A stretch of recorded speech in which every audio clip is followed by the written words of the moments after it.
My parents gave my sister a down payment for a house, then told me, "You are independent, you'll figure it out." So I did, and bought a house twice the size.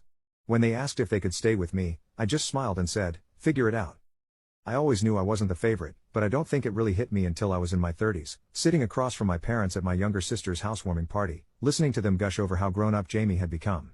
She had just gotten married to a sweet, quiet guy named Matt, and they were now the proud owners of a 3-bedroom house in a nice suburban neighborhood with a fenced yard and a stupid little mailbox that looked like a red barn.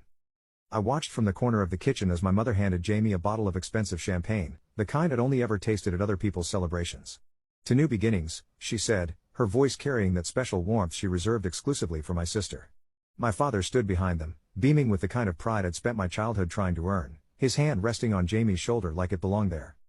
My parents had helped them move in, spent an entire weekend painting the living room walls that perfect shade of morning mist that Jamie had picked out from some home decor magazine, and even paid for the stainless steel fridge and the washer-dryer set that probably cost more than my first car. And then they gave them the biggest gift of all, a fat check for the down payment. Not a loan, not something to be paid back over time with careful budgeting and interest calculations. A gift. Just like that.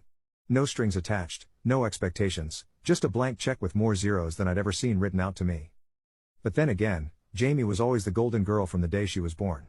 The chosen one. The one who deserved everything without having to earn any of it. I was 5 when she came into our lives, and I still remember the way my dad looked at her like she was something holy, something precious that had to be protected at all costs. He used to joke that she was his miracle baby, like I had been some kind of practice run, a rough draft before the masterpiece. I remember standing in the doorway of the hospital room, clutching a stuffed bear I'd picked out for my new sister, watching as my dad cradled her with a gentleness I'd never felt from his hands. From that moment on, the pattern was set.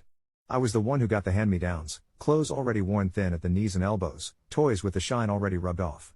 I was the one who had to get a part-time job at 16 stocking shelves at the local grocery store, coming home with aching feet and smelling like cleaning products, while Jamie was given a brand new car the day she got her license, a shiny blue Civic with a big red bow on top.